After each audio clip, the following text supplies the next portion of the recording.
Room 237. The snow was receding in jagged strips when I stepped into the Overlook. Each footfall crunched on the thawing carpet of white, the cold gnawing at my cheeks. But inside, the air felt heavy, stale, stagnant, like the hotel itself was holding its breath. Winter repairs were my task small. Seemingly mundane chores, scrubbing floors, dusting corners too high to see without a stool, checking the heaters. Ordinary in any other place. Here, different.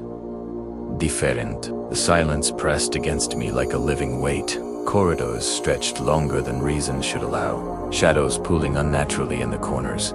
I found the desk in the abandoned manager's office suspiciously tidy. A file lay open. Torrance. Room 237. Unpaid damage fees. Curiosity churned low in my stomach. A dull ache that dragged me closer. Beside it, the key rested in the lock, gleaming as if it had just been turned. My fingers itched, almost against my will, but I resisted. The hallway outside room 237 felt warmer than the rest of the hotel, an insidious invitation crawling along my spine. At night, my dreams were wet with water, dripping, echoing through dark corridors. Puddles appeared beneath my boots without reason. I awoke once, shivering, to wet footprints stretching from my bed to the hall. A reflection caught my eye in the mirror. I looked away too fast, convinced the room had seen more than I ever could. As darkness descended, the door waited. Quiet, patient. My heartbeat quickened. It's just the hotel settling, I muttered to myself. But even as I spoke, a whisper threaded through the hall, nearly inaudible. The room was calling me. I tried to ignore room 237. The key in the lock, probably meaningless. Some leftover carelessness from a past caretaker. Yet, the corridors had a way of guiding me back. No matter which hallway I took, I always ended up in front of that polished door. I shook my head, glanced over my shoulder. Hallways mirrored themselves, repeating, subtly warped, tilting toward me as though gravity itself urged me onward. Inside, faint anomalies teased me. Light flickered for no reason. The tub, empty when I arrived, filled itself halfway, water swirling with a rhythm that felt almost aware. Draining it released whispers. Come closer. I froze. My eyes locked onto the mirror above the sink. Something written there in Greek letters. Daniel Redrum. Redrum, the letters pulsed, alive, a laugh mine, or perhaps a twisted echo rose from the tub. My reflection grinned at me, unaligned with my movements. Reality was elastic. Water and mirrors, I realized, weren't just part of the room, they were responsive, patient. I wanted to leave, but the room had its own plans. Hallways closed in, corners shifted, and the key in my pocket grew heavier. Conscious, something in the hotel wanted something from me, more than maintenance. I swallowed hard my reflection. Smile widened. I was no longer sure who was watching whom. Morning came. The sun, a pale smear over melting snow. My boots squelched as I walked the halls. Dripping water echoed faintly, like a heartbeat misaligned with my own. Every repair I attempted loosening nails. Flickering bulbs felt futile. Tools slipped from my hands. Floorboards groaned beneath me, as if resisting. But the door remained. Room 237 never fully closed. I approached cautiously. Warm air spilled outward like a sigh. Inside, the tub waited. The water reflected not one, but two versions of me. One stiff, standing, the other kneeling, rent, in end water spilling over the edges, droplets sparkling like tiny flames. The kneeling figure smiled at me, whispering, "Your turn." My reflection in the mirror no longer matched me. Corridors folded back on themselves. A labyrinth meant not for passage, but entrapment. Past echoes, water, mirrors, Laughter they were threads in a web I had just entered. Each step forward felt preordained, the key in my pocket pulsing, alive, reminding me that some doors, once opened, never truly closed. Outside, snow melted quietly, indifferent. Inside, the Overlook waited, patient, silent. And I knew I was caught. My attempts to keep distance from room 237 failed spectacularly. Every corridor, every turn, seemed determined to guide me toward that polished door, as if the hotel had its own will. The tub, half-filled as always, seemed to call me. When I leaned over its edge, fleeting shapes moved beneath the surface reflections that weren't mine, twisting in rhythm with the dripping that haunted my dreams. I dared to touch the water, my hand trembling. Whispers returned, soft at first, then insistent. Come closer. Each syllable vibrated against my bones. I stumbled back, heart hammering. Lights flickered as if in laughter, and red letters bled into the mirror. Redrum, pulsing, alive. I realized then, with a sinking clarity, that ignoring this room was impossible. The water, the mirror, the laughter, they were pieces of a puzzle I could not yet decipher. As day waned, the corridors elongated, funneling me inexorably to the door. A sudden chill brushed my neck. My reflection winked a gesture mine, yet alien. Panique rose. The rooms were pressed outward, pulling me toward my unseen twin. I tried to map the hotel, to assert control. Every hallway folded upon itself. Doors led nowhere, or back to where I had begun. The lobby clock remained frozen on a pale, unfeeling hour. Yet room 237 waited, key glinting in dim light like a heartbeat I could not resist. Inside, the room's unpredictability escalated. Water sloshed in the tub, forming ripples that reflected past caretakers smiling, grimacing, warning. The mirror twisted my reflection. Kneeling beside the tub, dobly ranting, and eyes glinting with something not my own. My laugh echoed back, layered over the voices of those before me. I staggered, yet always bent, guiding me forward, each step synchronized to the drip, drip, drip of phantom water. Water, mirrors, echoes they were the hotel's language, a code I had yet to read. The more I resisted, the stronger the pull. Survival alone was no longer enough. The hotel demanded participation, acknowledgement, surrender. At the corridor's end, the door waited. Polished, patient, impossibly warm. The key in my pocket throbbed with inevitability. Night fell fully. My boots squelched on the damp floor. Each step, a drumbeat in the hotel's silent symphony. Nails loosened under my attempts to repair. Bulbs flickered. The room breathed, contracting and expanding like a living lung. I heard the drip of water, each drop a summons. Inside room 237, the tub was full. I froze. Two reflections stared back. One upright, one kneeling. The kneeling figure grinned. Doble ran in and water dripping over metal. Red droplets mingling with the clear. Your turn, it whispered. A distorted echo of my own voice. Corridors twisted outside, mocking resistance, leading me inevitably back. I reached for the door handle. I had no choice. The hotel had decided. My reflection smiled in the Marutu Daniels. One stepping into destiny, one already in water, mirrors, voices, hallways all connected. Escape was impossible. Only participation, only the eternal repetition of room 237 awaited. My hand shook as I approached room 237. Every nail I hammered bent and twisted, slipping as though the hotel itself resisted my efforts. Bulbs flickered overhead, casting shadows that writhed along the walls. The corridor bent, lengthened, twisted, guiding me inevitably to the familiar, polished door. The key in my pocket throbbed against my palm, synchronized with my racing heartbeat. Inside, the tub was brimming. Water lapped quietly, reflecting two figures. One upright, one kneeling. The kneeling me held a wrench, droplets of water and blood flicking the tiled floor.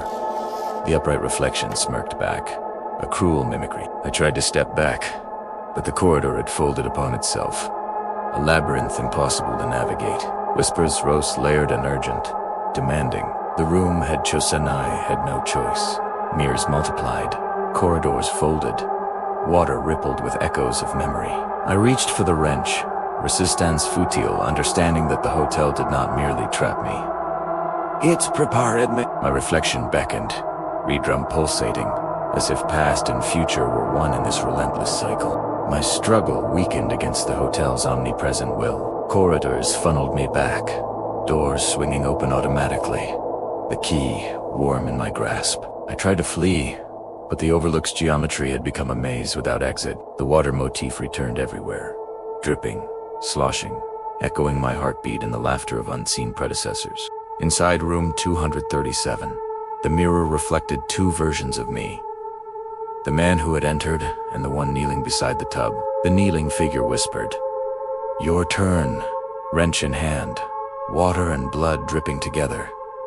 Resistance was meaningless. Water, mirrors, laughter, the 𝐒𝐇𝐈𝐍𝐆 wove me into the hotel's tapestry. Every step forward, every heartbeat, synchronized with the room's demands. Suddenly, I understood the loops. Corridors, dripping water, mirrors, laughter they were the Overlook's language. I could not leave, could not resist. Only participation remained. The hotel enveloped me, folding me into its history, aligning past and present with inexorable inevitability. The lobby clock gleamed mockingly, frozen at an eternal hour. Check-in forever. I stumbled across polished floors, key heavy in my hand. A premonition realized. Room 237's door loomed, impossibly warm, impossibly patient. I stepped through. The tub waited, water shimmering with spectral reflections of those who had come before. Two versions of me faced each other, one standing, one kneeling. The kneeling one held the wrench, droplets of water and blood glistening. The hotel's corridors had looped endlessly, folding back upon themselves, entrapping me. Redrum shone on the mirror, a testament to unbroken cycles. The water motif tied back to my dreams, the wet footprints from the first night, echoing through reality and reflection. Laughter reverberated my own, yet others, intertwining past horrors with present dread. My mind frigid escape was illusion. The key in my hand sealed inevitability. I knelt beside the tub, Doble Ranton and the hotel accepting me as its new caretaker. Horror had come full circle. Water, mirrors, voices, corridors, keys, and time. Loops all interlinked, converging in inevitable repetition. The Overlook waited patiently for the next visitor, the cycle ready to begin anew. The signal. Chapter 1. The frequency. I sat alone in the cabin, the wind howling through the valley like a creature testing its teeth. My hands clutched the Forestry Service radio, the storm outside relentless. Every channel was dead static, swallowed them whole. But one frequency pierced the chaos, persistent and unnerving. A voice, rough, distant, yet intimate, repeated. "We need a caretaker." I froze.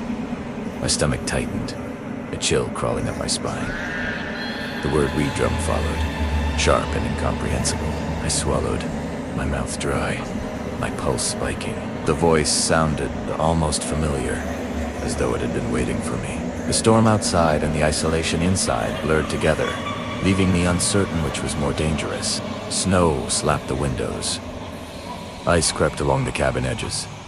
And yet, I couldn't stop listening. I tried responding, fumbling over the radio buttons. "Hello? Who is this? What is My own voice sounded small, swallowed by static. Then, almost immediately, the reply came. "Redrum." It wasn't just a word. It was a cold finger tracing my spine, a whisper that bypassed reason. I shivered, heart racing, and the static grew louder.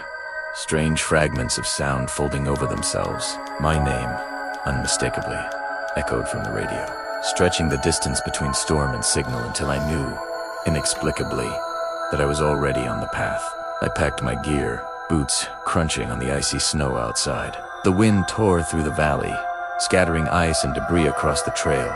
The transmission pulled at me like a lodestone, each fragment of the voice bending reality. The trails looped, over and over, forcing me forward yet turning me back, as if the geography itself conspired to funnel me toward the Overlook. The static morphed into whispers, half intelligible, carrying warnings I couldn't decipher. Then the maze appeared through the fog-tall hedges, twisted and blackened by winter frost. A scream erupted from within, distorted, monstrous. It was human and inhuman all at once, a plea tangled with menace. My radio repeated my own voice. "Don't go in." I hesitated, hearing my own future self warning me. The same words, "Tisamidon." The maze waited. Every step brought the hedges closer, the exit receding. Despite the warnings, I moved forward. The storm, the static, the wordry drum were all now part of the air I breathed. I knew, as the hedges shifted behind me, sealing the path, that turning back was impossible. I was already inside. Hours, perhaps days, passed, or maybe seconds. Snow melted and reformed. Frost and dust flickered around me like a broken signal. Every hedge looked the same. Every path led to more paths. My mind fragile. The word, red drum, echoed inside my skull. Relentless. The radio had gone silent, but static crackled inside my thoughts. I whispered into the cold air, and it answered with my own voice, a loop folding over itself. I realized the scream I had followed might have been mine all along, from the past or the future, trapped in the same endless corridors. Timase wasn't he. Just a blessed was me. I was becoming the labyrinth, a caretaker without a form, absorbing the echoes of all who had tried before. Time stretched beyond comprehension. Seasons cycled mid-step, my own warnings intertwined with past pleas. I called out one last time. Only my echo replied. Snow, dust, frost endlessly cycling. Somewhere inside, the voice still screamed, and I walked, always following, never leaving. The maze had claimed me, and in it, I had become both prisoner and keeper, part of the signal that would lure the next one. The storm didn't ease. If anything, it worsened. Snow and mud alternated under my boots, the wind slicing through layers, whispering fragments of the voice. Every trail I took folded back upon itself, repeating, looping, mocking me. It was as if the forest had grown aware, guiding me, herding me toward the Overlook. My radio squawked, a burst of static, and for a moment, I could have sworn I heard my own voice pleading. "Don't go in." The words made me freeze, heart hammering. Temporal loops. I couldn't tell. Past and present collided as the maze of trees revealed itself, hedges appearing at the edge of vision, warped and unnatural. Then the scream erupted, a warped, monstrous sound, human but distorted, chilling me to the core. I stumbled forward, compelled, each step answering a call I didn't understand. The storm seemed to conspire with the sound, each gust pushing me closer to the hedge walls that weren't supposed to be there. The maze beginning to assert itself, and then I realized, impossibly, that my own voice echoed back at me, overlapping the scream. I was being warned by myself, but the warning only propelled me further in. I stepped between the hedges. The snow softened beneath my boots, but the trail twisted and turned in impossible angles. Every direction I tried led me deeper, corridors of greenery folding back into themselves. The scream, the radio, the voice redrum, layered over each other in my mind. Every whisper carried fragments of commands, warnings, and pleas, some my own. My hands ached from gripping the radio, but the static was silent now, leaving only the echoes inside my head. Timase wasn't just a place, it was a force. A living architecture that absorbed intent, memory, fear. Every hedge seemed to shift as I moved, closing exits, opening paths I hadn't noticed. I understood, viscerally, that the Overlook's call wasn't for anyone else, it had been for me. The temporal loops, intensified. I heard myself scream from some impossible distance. "Don't go in." My own warning overlapped with the fractured voices of past souls, each trapped in their own loops, each warning me to step further in. Despite it, I walked forward. The exit behind me disappeared, replaced by an unbroken wall of frostbitten hedges. I was inside. The maze had claimed me. Time fractured. Hours became days. Snow melted to dust, then reformed as frost, then snow again. Paths repeated endlessly, identical hedges rising before me. The word redrum no longer came from the radio it thrummed inside my skull. Insistent, omnipresent. Static crackled in my thoughts, echoing the abandoned frequency that had drawn me here. Primeraka let out, expecting some answer, but heard only the folds of my own voice. Twisted, layered. I realized then that the scream I had followed might have been my own, past our future, and that I was no longer merely in the maze. I was the maze, a living conduit for all lost souls who had answered the call. My body, my mind, my intent became entwined with the shifting paths, the loops, the calls, I had become both caretaker and structure, observer and prisoner, signal and receiver. I walked endlessly, calling out, only to hear myself in return. Seasons flickered, decades passed in a heartbeat. Somewhere deep inside, a voice still screamed, "Primera follow, Italiano." And so I walked, forever, along paths that only existed to fold me back into myself. The forest had ceased to be a forest. Hedges rose impossibly high, stretching endlessly, every turn mirroring the last. My boots sank into snow that transformed beneath each step, melting, crystallizing, then fading into dust. Redrum pulsed in my skull, a rhythm of warning and command. Static filled my thoughts, silent outside the radio, crackling internally. Every hedge I passed seemed to know me, to guide me, and each repetition of the scream I screamed drove me deeper into the impossible corridors. I called my own name, and it answered, layered, distorted. My voice rebounded from every hedge, mingling with the fractured fragments of the original transmission. Time no longer existed as I knew it. Seconds stretched, seasons flickered, and paths repeated. I realized the maze had become me. I was walking not through space, but through the echo of every soul who had answered the Overlook's call. Each step forward brought me closer to understanding, yet farther from escape. I reached a clearing that was not a clearing. Edges arched, impossibly, reflecting paths I had already traveled. The scream, now undeniably my own, echoed endlessly, folding over itself like the radio static. My hands, clutching nothing, felt the weight of centuries, of all who had become the maze before me. The Overlook's voice, the redrum, the call for a caretaker role, converged in me. The labyrinth, the echo, the signal. I understood the loop. Every warning I had heard, every plea, every distorted scream had been for me, from me, and through me. I was both prisoner and structure, guardian and lost soul. The paths repeated endlessly, hedges mirrored themselves, and the snow, frost, and dust cycled in a rhythm I now knew as my heartbeat. I was the maze. The caretaker was no longer a man, but a presence, a signal, an inevitable embodiment of the call. I moved forward, guided by nothing but the endless echoes of myself, answering a summons that would never end. Time had dissolved entirely. Decades flickered past, seasons folding in upon themselves, snow giving way to dust, then frost, then snow again. I called out, but no one replied on me. The endless layering of my own voice answered. Every path, every hedge, every whisper of redrum, all were me. I was all of it. The maze was not a place I entered. It was a presence I had become.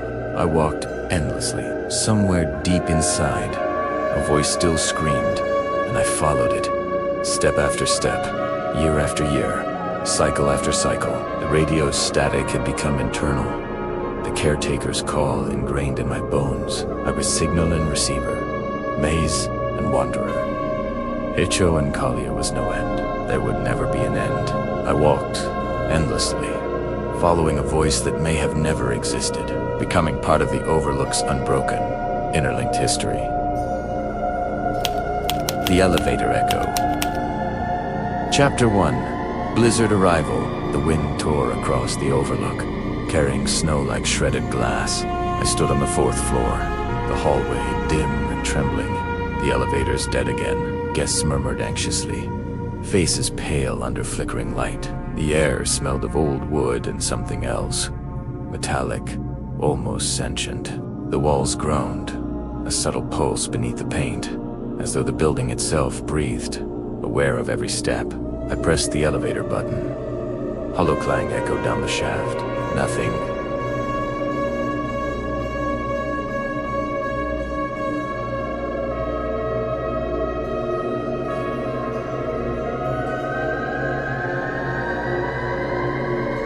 Moved. Dried blood streaked the inside of the car, hidden behind the doors that refused to open. Somewhere below, faint typewriter clicks echoed, rising and falling like a heartbeat. I realized I was not just in a hotel. I was inside its memory, walking a corridor that had known terror long before me. The geometry of the hall seemed to shift, corners stretched, shadows lingered longer than they should. A child's laughter, faint and fleeting, floated from above. Then, a whisper. Down, my flashlight flickered.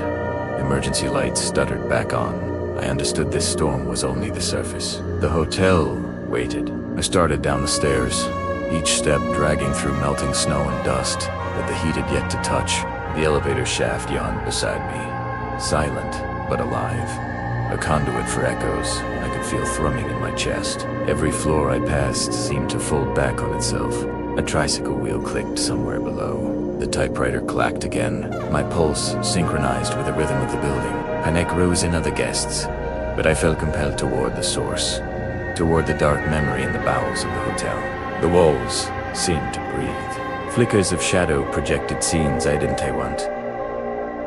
Tuesday Jack's axe swinging, red rivers spilling over polished floors, a small hand sliding along a railing. I reached a narrow maintenance door, almost in, and it creaked open. A staircase spiraled downward, narrow, steep, descending into a cylindrical void, a sunken elevator well. Voices called from the corridors. Screams, whispers, redrum, repeated like a pulse. My own voice seemed to answer, layered, distorted. I knew I could not turn back. Each step drew me deeper into the Overlook's echo, a maze of memory that had been waiting for me. The elevator well opened below me like an endless throat. Shadows of the past moved across stone walls. A spinning child, axes flashing, blood flowing backward, typewriter keys hammering my name. The air vibrated with the echo of every event ever trapped inside the hotel, each corridor branching from the well twisted, and possibly folding back into itself, warping reality. I tried to make sense, tried to find a path out, but every route led back, the same echoing chamber awaiting me.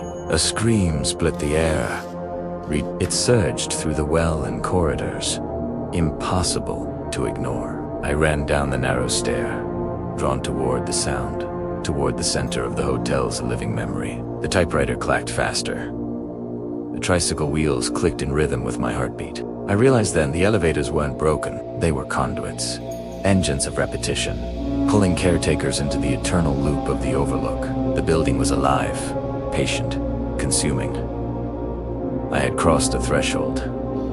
There would be no return. The narrow staircase spiraled downward, descending into darkness that seemed to drink the light of my flashlight. Every creak of the wood, every whisper of wind seemed amplified, synchronized with a heartbeat that was not entirely mine. Typewriter clacks echoed, each tap pressing against my ribs, a memory hammering through stone and steel. Somewhere, a tricycle wheel squeaked in rhythm, accompanied by Jack's shadow flickering across the walls in quick, impossible glimpses. The hotel was alive.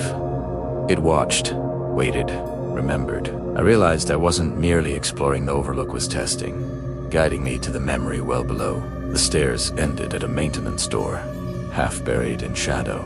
I pushed it open, and the smell hit me first. Damp stone, rust, and something metallic, older than I wanted to understand.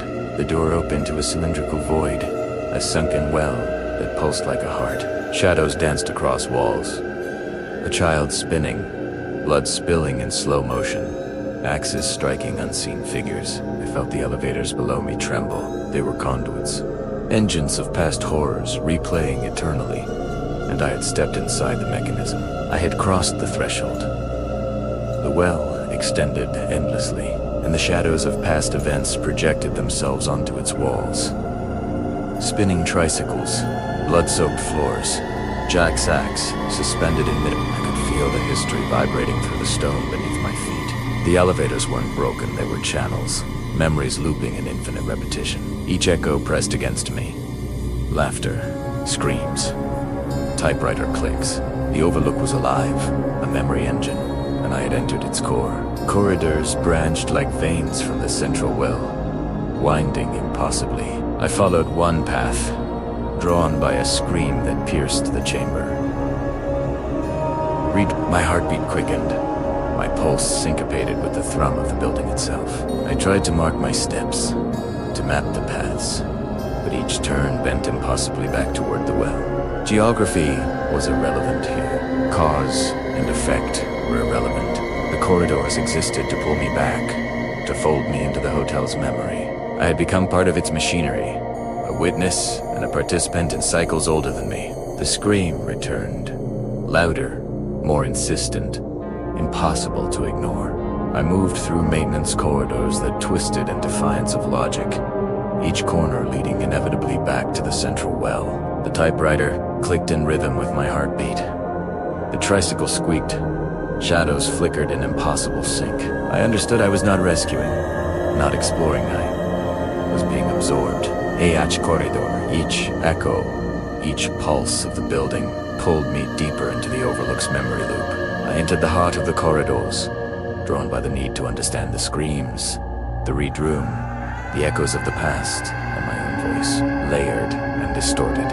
Every turn brought me back. Every shadow whispered my name. Every pulse reminded me the hotel consumed what it chose. I could no longer distinguish my footsteps from the footsteps of those lost before me. The well waited, patient, infinite. The Overlook had claimed me, folding me into its endless vertical memory, and I realized the scream was not external, it was inside me. The service corridors no longer obeyed logic. My flashlight flickered against walls, bleeding rust and shadow, every beam bending back upon itself. Time fractured. Seconds stretched to minutes. Minutes collapsed into milliseconds. The scream echoed inside my skull, vibrating with the pulse of the hotel itself. Every path I took looped inevitably back to the central well, which waited like an open throat, patient and eternal. I felt the building watching, feeding on my hesitation, my fear. My own heartbeat merged with its rhythm. The corridors twisted impossibly, stairs leading nowhere, doors opening into ceilings or floors. Each misstep deepened the pulse of history vibrating through me, every echo of read room etching into my mind, a permanent overlay of terror and memory. I leaned over the railing of the well, staring into the whirlpool of the Overlook's memories. Jack-sacks swung endlessly, tidal waves of blood washing over corridors I had just traversed, tricycles spinning in infinite loops, typewriter keys hammering out my name. The echo, now undeniably my own voice, intertwined with the clattering fragments, merging me into the hotel's narrative. Shadows of myself climbed the shaft, silent whispers trailing. Your turn. The corridors branched and twisted, all paths leading back to this central point, and I understood. I was no longer an observer. I had become part of the story, a thread woven into the memory, an inevitable participant in the cycles of horror that the Overlook repeated endlessly. The hotel didn't want me to escape.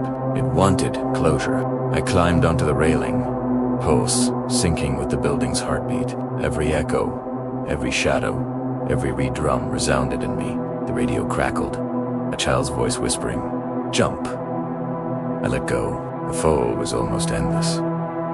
Almost, I dissolved into a puddle of blood, but I didn't know I was merged into the memory engine of the Overlook. The elevators, the wells, the echoes, they all aligned, completing the loop. Silence followed, thick and absolute. Yet beneath it lingered the faint pulse of the hotel, patient, eternal, waiting for the next caretaker to become the next echo in the endless vertical memory.